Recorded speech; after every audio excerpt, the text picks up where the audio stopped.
Sumalpok ang isang motorsiklo sa isang poste sa Caloocan City. Patay ang rider, kritikal ang dalawa niyang angkas. May unang balita si James Agustin. Mahal na mahal ko mga anak ko na yan. Sabi ko nga sa buhay ko, ano ba pong pagsubok sa akin ng ama ko?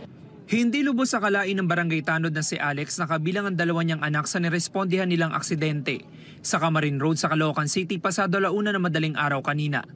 Tumilapon ng 3 lalaking biktima matapos sumalpok ang sinasakyan nilang motorsiklo sa isang poste ng signage.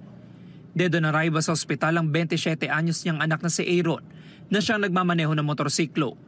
Kritikal naman ang 19 anyos niyang anak na si Andre, maging ang lalaking kaibigan nilang nakaangkas din sa motorsiklo. Ayon kay Alex, dadalhin sana sa ospital ng kanyang mga anak ang kaibigan matapos itong mapalo ng bote sa ulo sa hindi pa malamang dahilan. Yung anak ko po, tinawag niya ako doon sa duty. Sabi niya pa, respondihan natin yung na pumamalo sa amin. Sabi ko, teka, uwi tayo, kukuha akong batuta, umuwi kami sa bahay. Itong bunso ko tulog, ginising. Ngayon, yung pinalo pala, nakasunod siya, tumatakbo. Dumating doon sa bahay, sumakay sa likod ng motor niya, dahil dadalhin sa tala. Naiwan sa pinangyarihan ng aksidente ang mga tsinelas na suot ng mga biktima.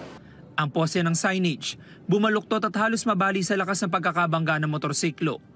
Kwento ng saksi, mabilis ang takbo ng motorsiklo at walang suot na helmet ang 3 sakay nito. Biglang may narinig kami malakas na tunog tapos bigla ko na lang nakita may lumilipad na motor. Yung bunso na driver, yung ganito biak. Tapos yung isa naman, yung napalo na sinasabi ko, yung napalo naman, sa mukha ang nakita namin na parang duguan eh. Tapos yung isa nakadapa, hindi namin alam kung saan ang tama. Sabi ng mga taga-barangay, accident-prone ang lugar, kaya may nakalagay doon na signage bilang paalala sa mga motorista. Ang dami ng aksidente dyan, sa lugar na yan, yung paliko. Madalas kami nagre-respondi dyan. Nananawagan naman ng tulong ang ama ng magkapatid na biktima. Kung mayroon pong tutulong, may tumatawag po ako sa inyo, bigyan nyo na lang po ako ng bahala na po kayo kung anong kaya nyo. Patuloy ang investigasyon ng pulisya sa nangyaring aksidente. Ito ang unang balita. James Agustin para sa GMA Integrated News.